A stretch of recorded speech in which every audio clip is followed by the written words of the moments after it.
So the class starts now. So good morning, everyone.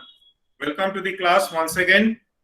And this is our fourth class on Macroeconomics I. So today I will start discussion on the national income accounting, which is a starting point of any macroeconomic study at the undergraduate level, and it forms the base for further study of any macroeconomic topics or issues either at the undergraduate or postgraduate level. Okay. So this is very important, and kindly pay attention to what is being discussed in the class. So I will now start sharing the screen. Okay.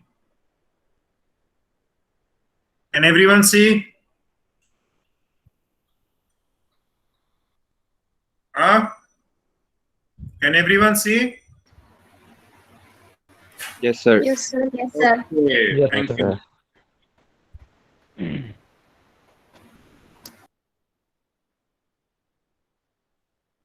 So we learned in microeconomics in the production theory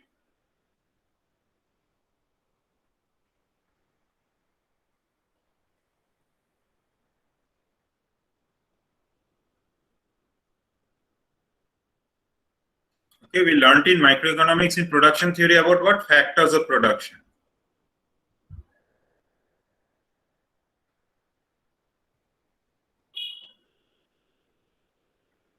So what were the main factors of production?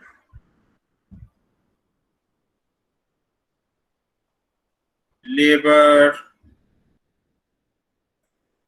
capital. What else was there? Tridit? Land, Very entrepreneurship. good. So it's helping. So these are the three factors of production which are used by this fourth factor, that is entrepreneur, to produce what? Goods and services. So the starting point of our discussion. So the total goods and services. So what is GDP? So there are two concepts. Now we'll start basically with GDP, then we'll move on to GNP. So GDP is what? Gross domestic product. Okay. So gross domestic product. And what is GDP? GDP is value of goods and services produced in an economy in a given time period. Okay. So GDP is the value of all goods and services produced in an economy in a given time period. So there is a similar concept, but there are differences also, which is GNP. So what is GNP? GNP is nothing but gross national product. Just a minute, somebody is there.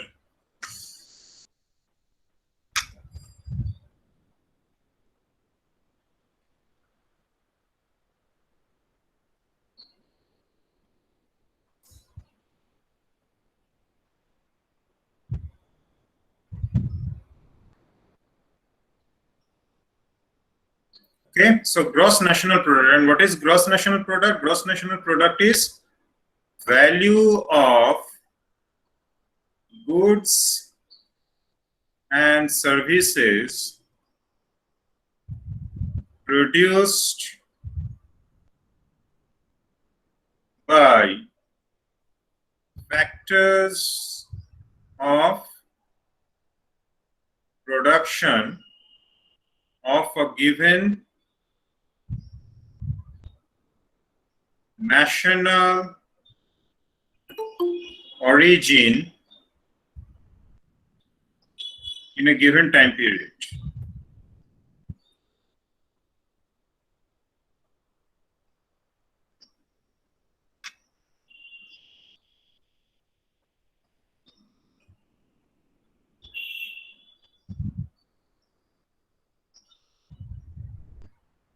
So value of goods and services produced by factors of production of a given national origin in a given time period, which means what this means, let's say all the factors of production in, let's say, either land, labor, capital or entrepreneurs, if they are owned by, let's say, an Indian entity or an Indian individual, then the value of all goods and services by the factors of production that is owned by Indian or they are Indian in origin in a given time period will be known as India's GNP.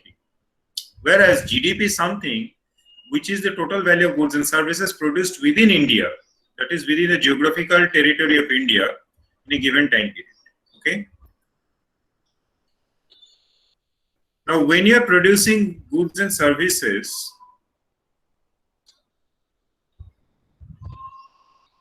you also generate something which is known as national income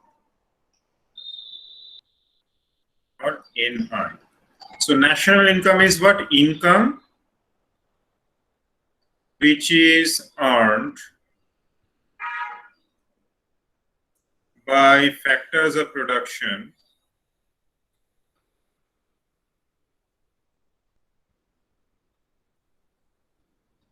in exchange for production of goods and services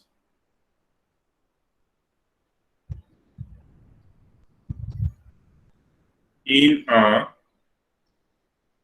given time period. Okay. So national income is nothing but equivalent to GDP, whereas GDP is the value of goods and services that is produced in an economy in a given time period.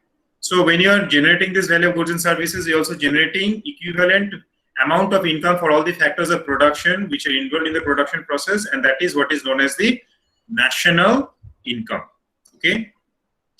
Now, what are the characteristics of this GDP? What are the characteristics of GDP?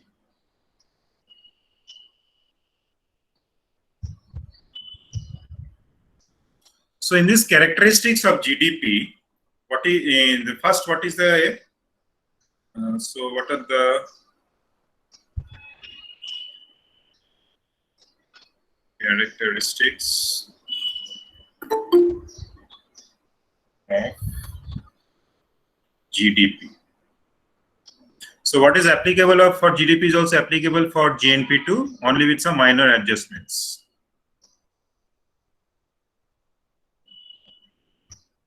Okay. So what is the first characteristic? The first characteristic is that this is a monetary measure. So let's say different goods and services are produced in an economy which cannot be added up in a meaningful way. So the only way by which we can add up any goods and services in an economy, generated in an economy, is by converting their value to some monetary equivalent. That means you are now using money as a unit of account to convert all the values of these goods and services produced into its monetary equivalent. Then you add up all these monetary values and summation of all the summation of the monetary values of all goods and services produced in an economy in a given time period gives you the GDP. Okay. So the second characteristic, what is the second characteristic? Adjustment for price level changes. So when we talk about GDP, we are actually talking about the real GDP. That means what is the actual quantum of goods and services produced in an economy in a given time period after adjusting for any price rise or inflationary pressure. Okay. So we are basically interested that how much to what degree is the economy expanding in terms of its production activities with respect to goods and services. So it can happen, let's say there are 100 units of good that has been produced. Let's say there are 100 apples. Okay. Produced each apple, let's say, costs 20 rupees. So now the total GDP of the economy is 2,000 rupees. Now let's say the price increases from 20 to 40. Now the number of apples remains same. So now the nominal GDP will be 4,000. But has there been any change in the production of apples? No, it remains constant at 100. But the monetary value has increased. So we have to adjust for the increase in the price level to account for or to reflect the actual quantum of production activities that has happened in an economy in a given time period. Okay, sorry. So what is the next characteristic? The next characteristic is this avoidance of double counting.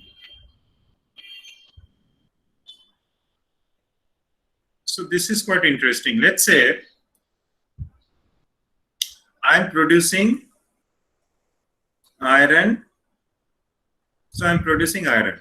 So for that, what do I require? Two main components, iron ore and coal. Okay. So iron ore and coal, these are the two main ingredients. Now, this does not occur in the under open sky. So you have to mine them out from beneath, so you have to mine them out from beneath the ground. Okay, so then you have to process them, and then only you can use them for further production activity. So iron is also produced. Similarly, coal is also mined out, and hence it is also produced. So there is a particular, let's say the value of iron ore is 100 rupees. The value of coal is also, let's say, it's a 50 rupees. Now you combine 100 rupees of iron ore and 50 rupees of coal, let's say, to produce 250 rupees of iron. Okay, 250 rupees of iron. Now what does double counting mean? Double counting means, that means first you are counting the value of iron ore, okay, which is 100 rupees, value of coal, which is 50 rupees, and value of iron, which is 250 rupees. So what is the total value? It is 400 rupees. But the actual value which is generated in the economy is 250 rupees. Why so? Because in this 250 rupees of iron ore, you have already included 100 rupees of, in this 250 rupees value of iron, or 250 rupees worth of iron, you have already included what? 100 rupees of iron ore and 50 rupees of coal.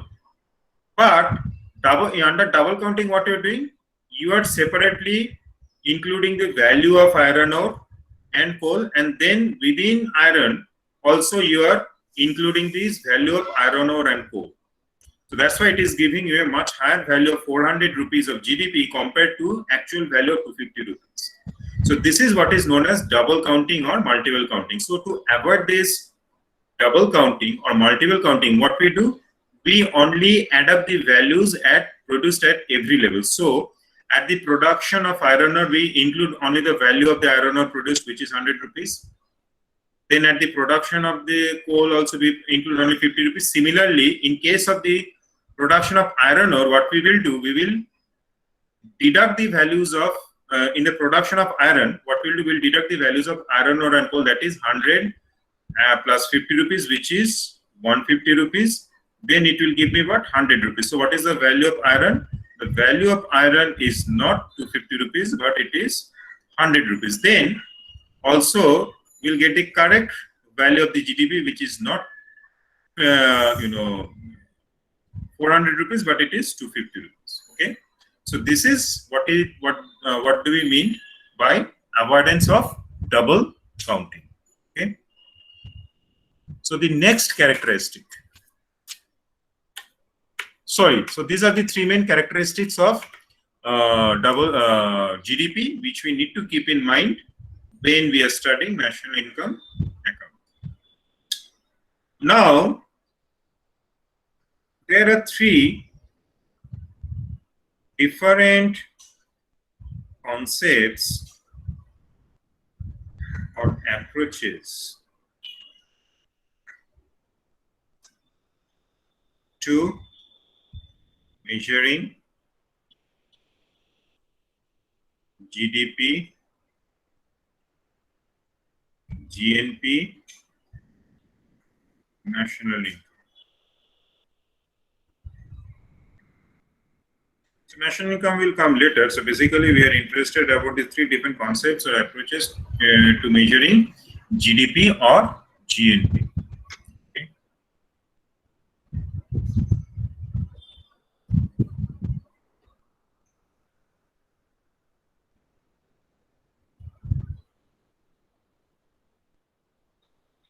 So one is the value-added method.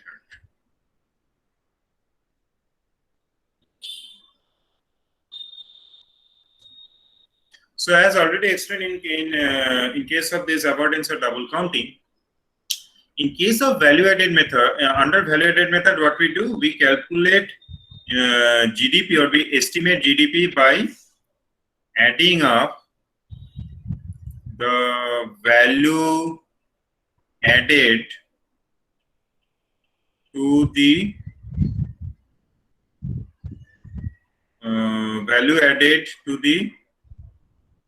GDP or GNP at each stage of the production process. So this is adding the value. So this should not be adding, but this should be summing. Summing up the value added to the GDP, GNP at each stage of the production process. So let's say, as I've already given the example, so iron ore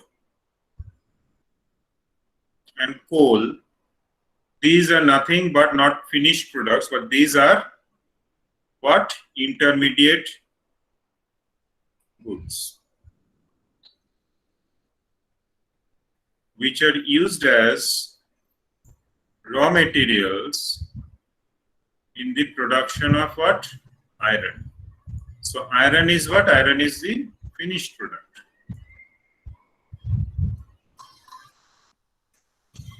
Okay. So either we can consider the value at the finished product stage, where I've included all the values of the intermediate goods and raw materials. So I don't count the intermediate goods and raw material or the raw materials once again. Or what I can do, I can calculate the value, which what value-added method stresses on. I can calculate the value at each stage of the production process. So at the first stage, I am producing the intermediate goods of the raw materials, which is iron ore and coal. So I will calculate the value of value added in the production of iron ore. I will calculate the value added in the production of coal. And then I come to the next stage where I am producing the finished product, which is iron. So in this case, what I will do, I'll deduct the values.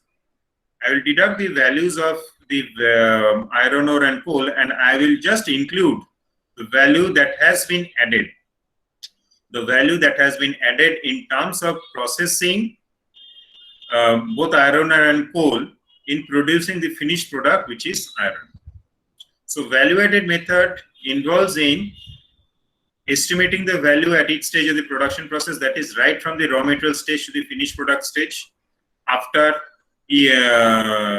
deducting the values of the goods produced in the previous stage. So I just calculate the value added at each of the stages in the processing involved, the raw materials which we are getting from the earlier stages of the production process, and then I sum up all the value added at each of the stage to get the GDP through value added method. So this is one of the methods by which we can estimate GDP or GNP. Next is the income method.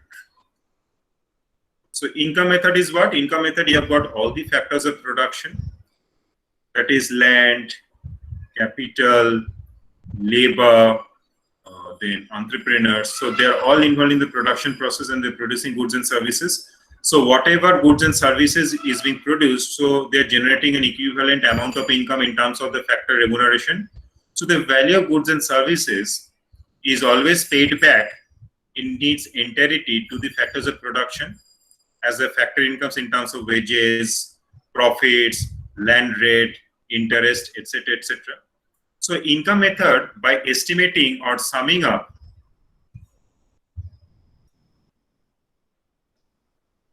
the income, factor incomes, by summing up all the factor incomes of all the factors,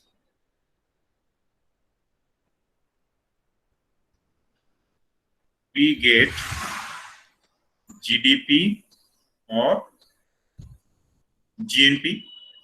Okay, so this is one of the method. Next method is, which is also equivalent method, is expenditure method.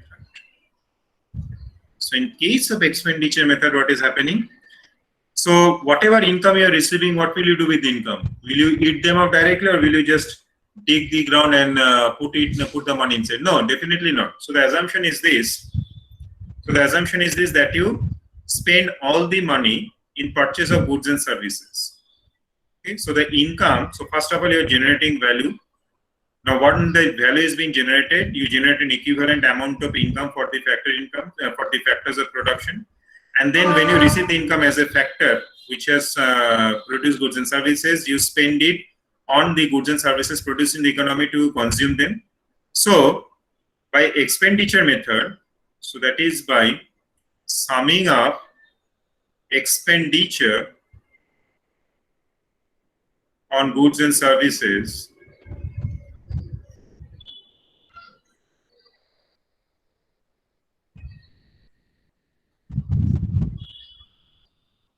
produced in a given time period gives us GDP, GNP. Now, there is an important distinction. Keep this thing in mind here. In case of expenditure method, what I've said that I'm summing up expenditure on goods and services which are produced in a given time period, which is giving us the GDP or GNP. So remember, let's say I am buying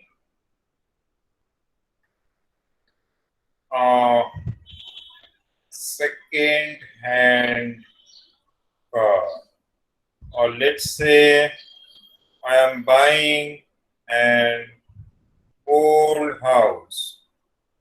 So none of them will be considered as part of GDP or GNP because they have been produced in earlier years. But as per the expenditure method, I can sum up expenditure on goods and services that have been produced in a given time period. Let's say whatever goods have been produced in 2020, goods and services have been produced in 2020.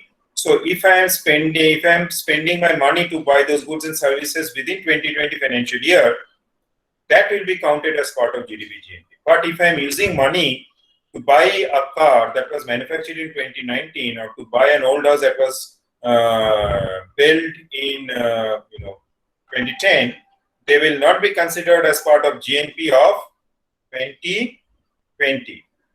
But if I am considering the brokerage, so if I'm buying it through a broker, so if I'm considering the brokerage value, this brokerage value that is involved in this transaction with respect to the second-hand car or the old house, this will be considered as part of GDP or GNP because the broker is providing some service in terms of facilitating the purchase of second-hand car or old house, and that's why it is generating a service within the year 2020. So the brokerage value or the brokerage fees of the broker will be considered as part of GDP or GNP in 2020. Okay, so these are the three methods by which I can measure or estimate GDP or GNP. Okay, so now I will get to a two-sector economy. Okay. So now I'll get to a two-sector economy. So what are this two-sector economy? So there are two sectors. One is the household sector. Another is what? Business firms. Okay. So these are the two sectors. So the household, they supply, they are suppliers of what? Factors of production. Okay. The business firms are what? They are the buyers of factors of production.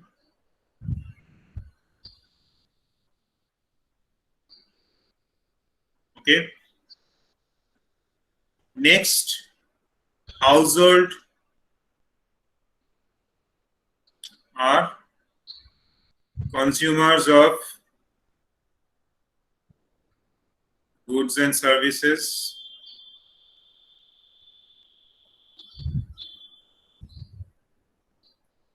Business firms are what? They are producers of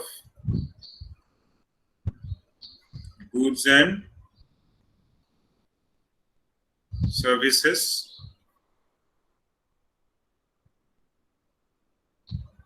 Next, neither household sector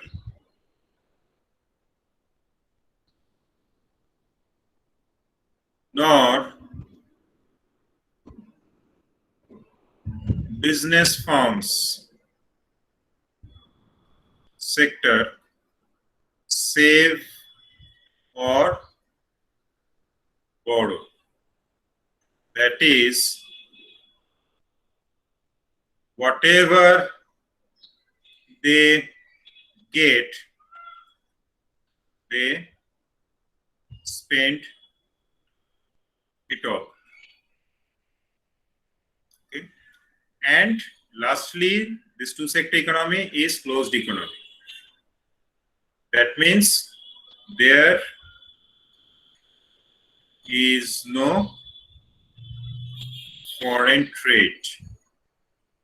That is, neither exports nor imports. Okay. So this is what we get. Now next.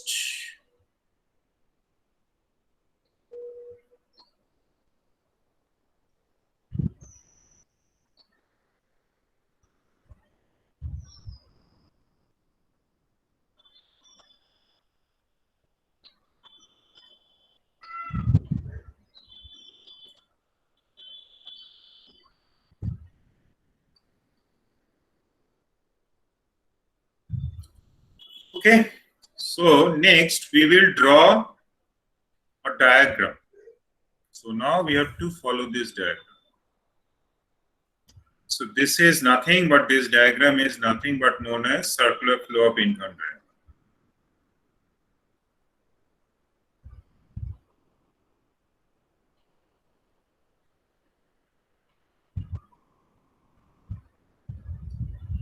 So first I have the households.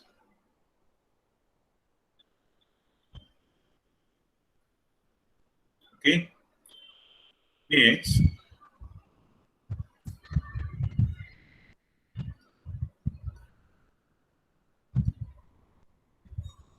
I have got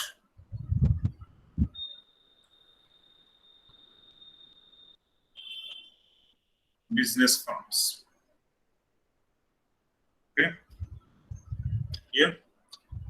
Now, what this household sector will do to begin or kickstart an economic activity? What do you require, Peter? To kickstart or begin an economic activity, what do you require?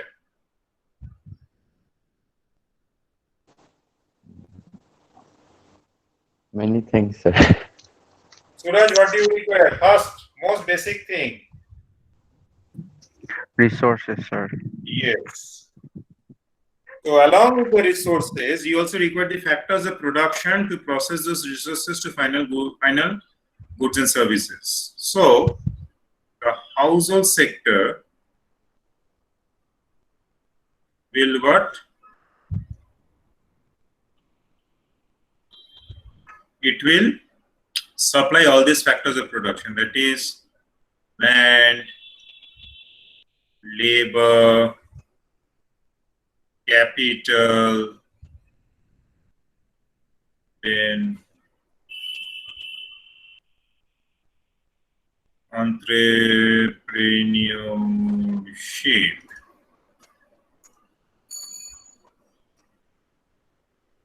So,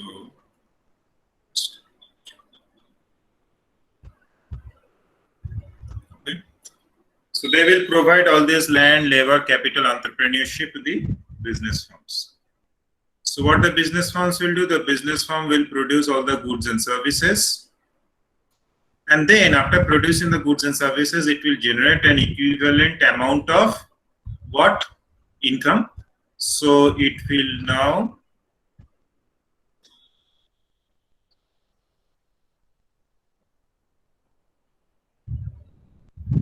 give back this income to the household in the form of what? Rent for land, wages for labor, interest for capital, and profits for entrepreneur. So there is a direct flow from the household sector to the business farm sector in terms of supply factors of production, which is land, labor, capital, entrepreneurship.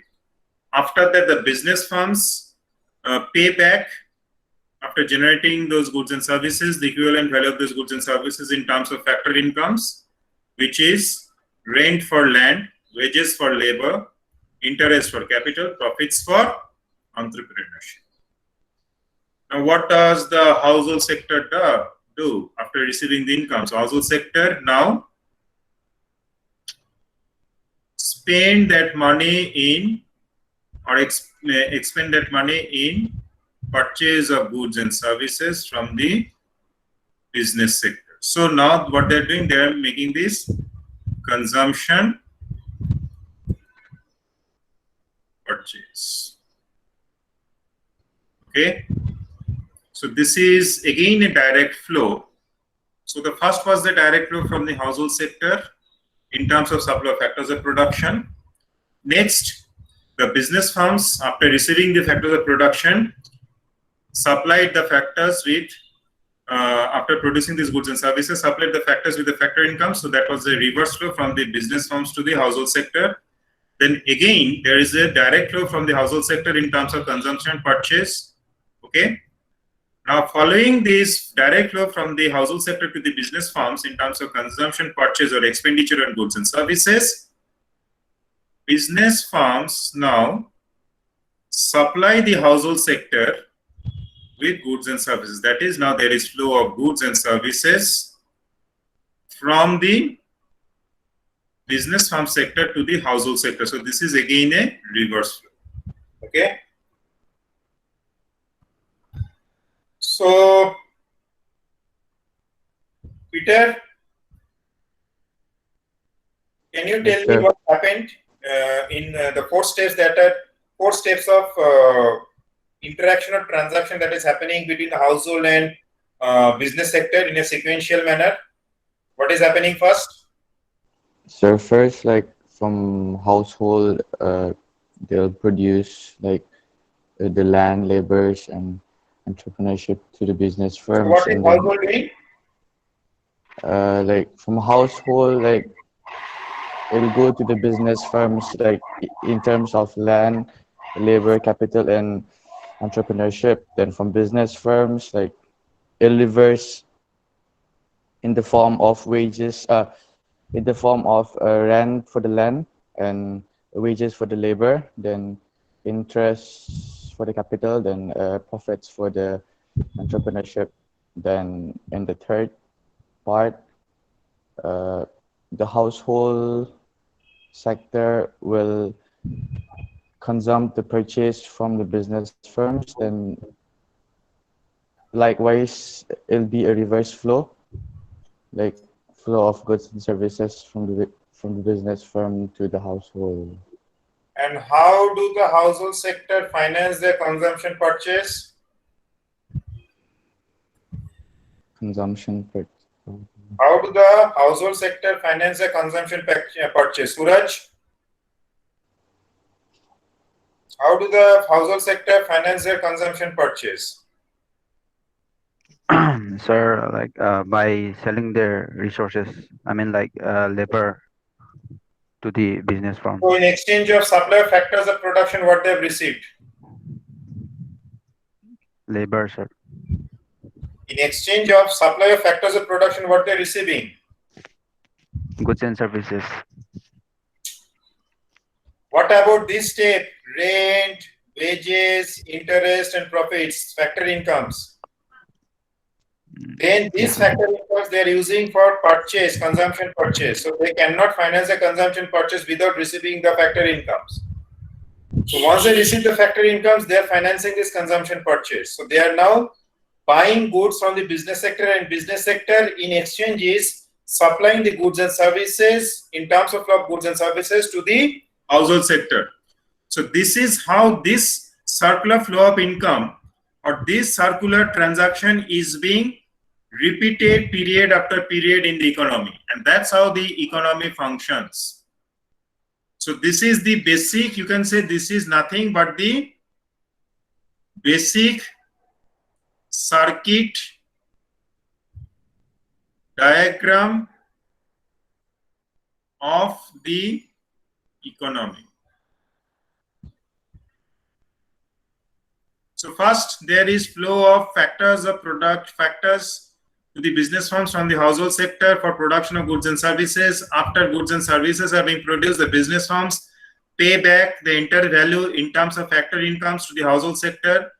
That is rent for land, wages for labor, interest for capital, profits for entrepreneurship. So after receiving the factor incomes, the household sector spend that entire money. So they don't save.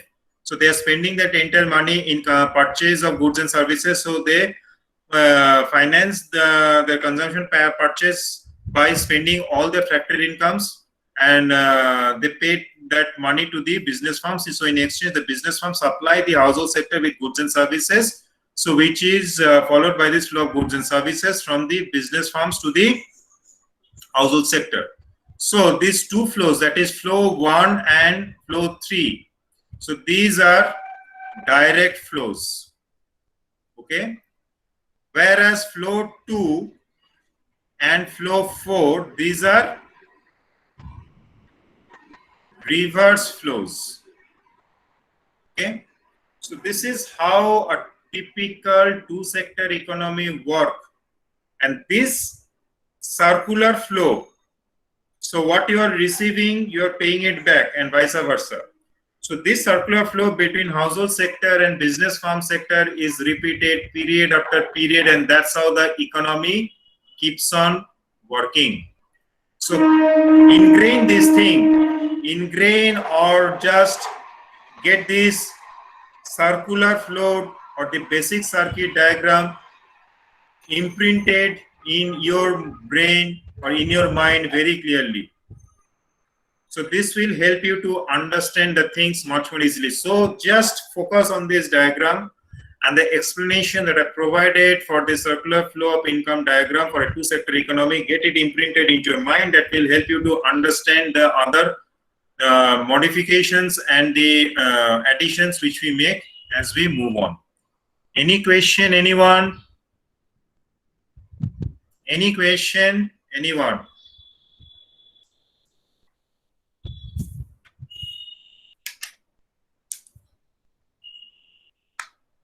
Okay, any question?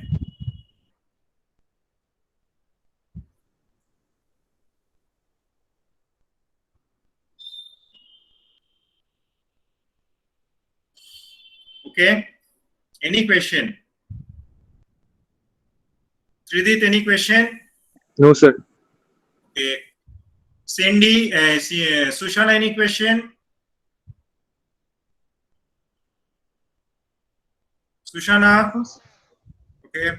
So now, this is the basic diagram or the basic circuit diagram to begin with, where we are getting the circular flow of income between the household sector and the business firm sector.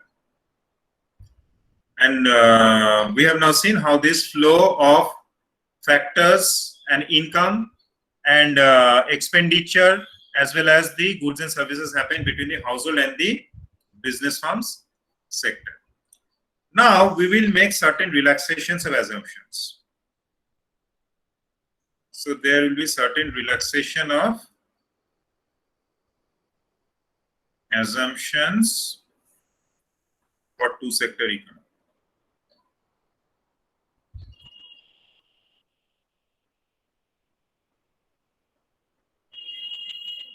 So what are the relaxations or assumptions? We now say that is the household sectors, households save, and the business firms borrow. That means, which means what? Factor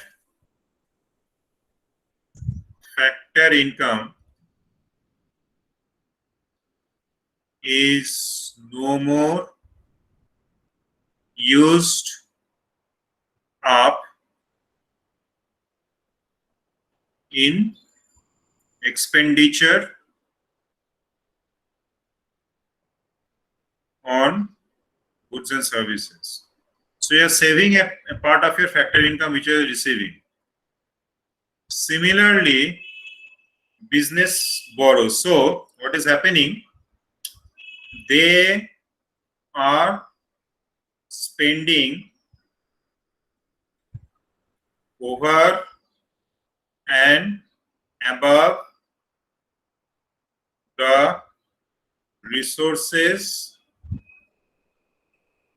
available to them.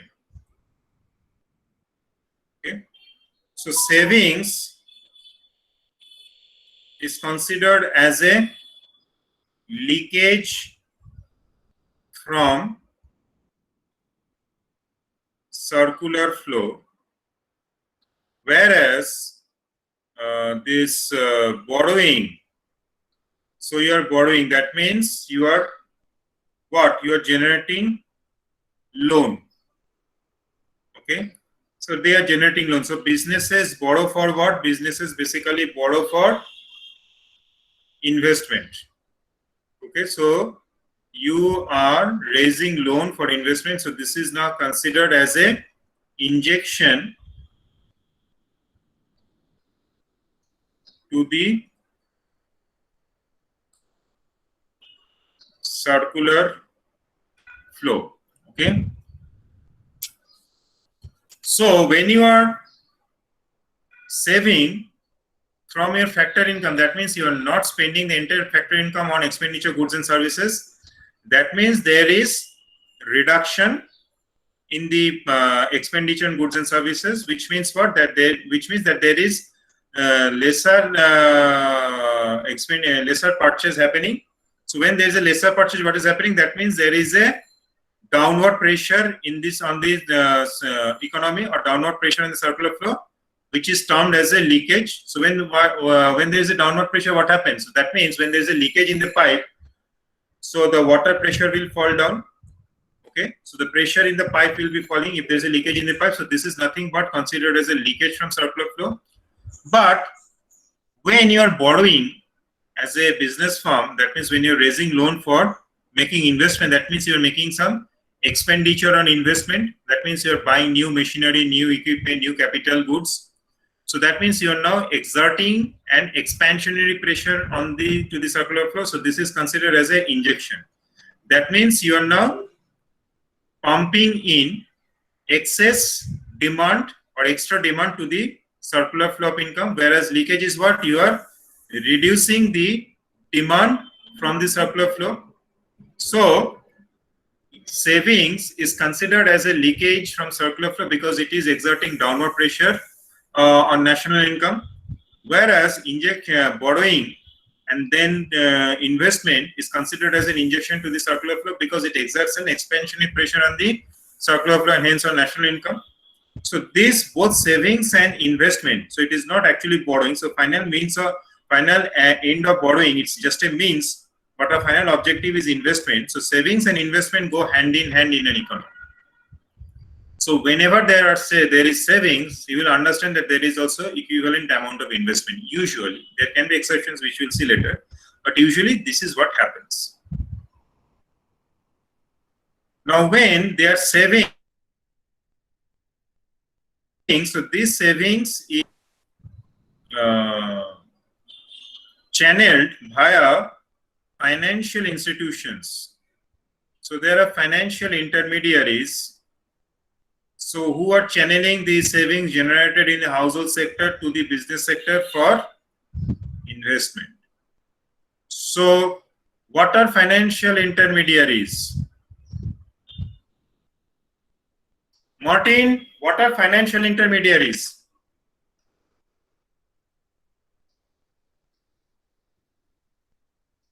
Martin, what are financial intermediaries?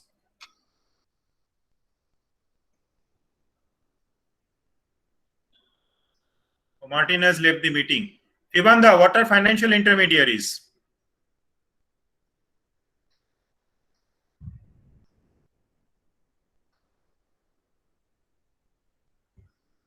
What are financial intermediaries? Banks, then investment banks. So these are nothing but commercial banks, investment banks, home loan institutions or housing finance institutions. Then you have got what? Insurance companies.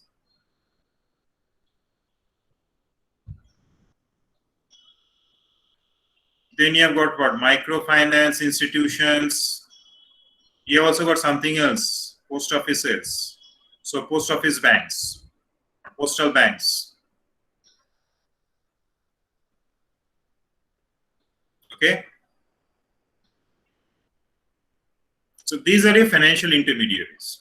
So whenever you are relaxing the assumption of no saving and no borrowing in case of a two-sector economy, that means we are now relaxing the assumption and saying that household sectors save and the business sectors borrow for investment. Then what changes are we making to the circular flow of income diagram or to the basic circuit diagram of the economy? So let us see that what happens.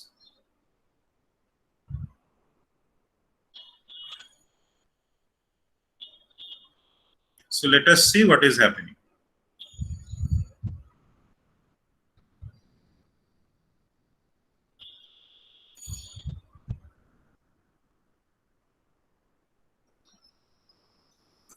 So now again,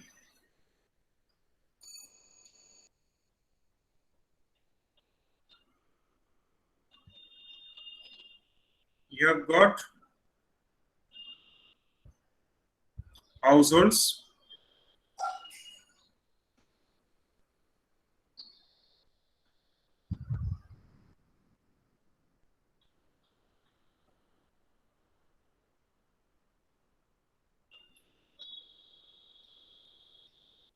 Now in between, you will now get somebody who is acting as an intermediary between this household sector and business sector, which is the financial market. Okay.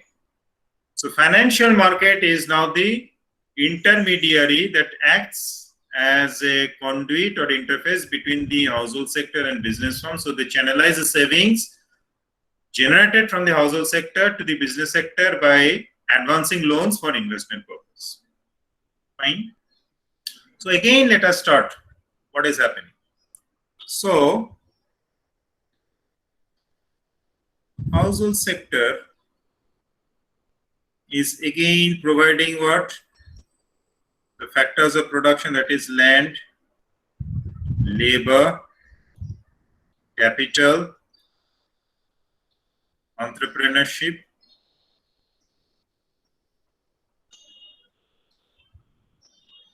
so again this is what is happening. Okay, then what happens next?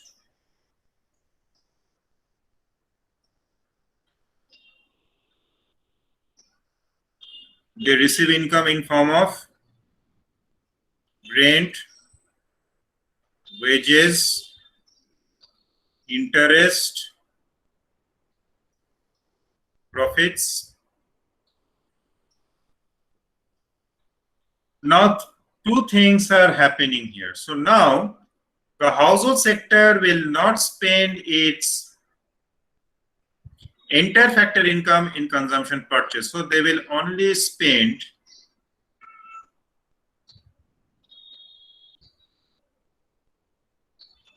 part of the factor income. So they are not spending a part of the factor income they are receiving for consumption purchase. Okay. Now part of the income they are now saving and depositing it in financial intermediaries which are operating the financial market. So what is happening? So now they are generating something which is savings. Okay.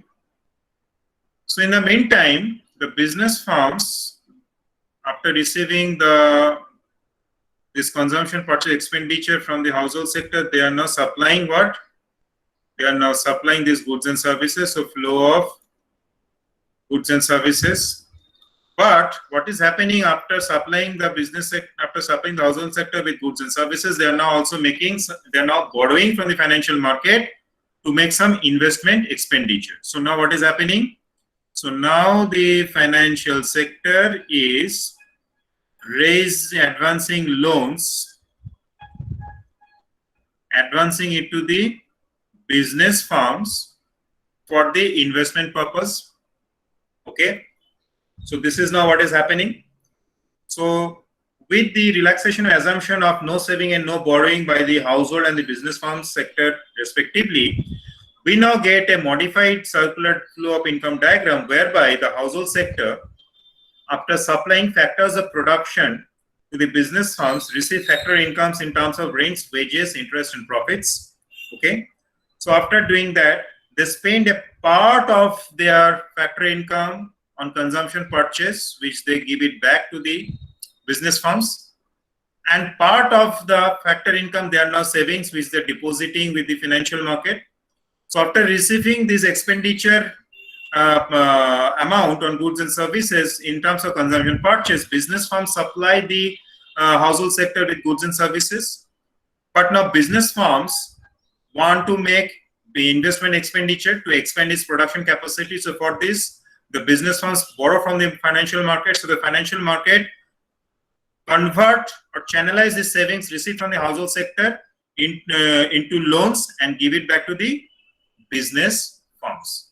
Okay, so this is where we stop today, and we will continue this discussion in the next class. Okay, so any question? No, sir. No, sir. No, sir. Question? Okay, so I'll send you the recordings as when it will be processed, and you will get it. So see you tomorrow, and thank you once again, and please study. Now you have Thank got you, the sir. video recordings also. Please study. Thank you. So Okay, no more hostel blues. You have ample opportunity at your home to have good food, good sleep. You can take good shower also. So you don't have to line up or you face any problem, breakfast and all these issues. So study well and do well. Thank you once again, and goodbye for the day. Have a nice day. Thank you, sir. Sir. Thank you, sir. Thank you, sir.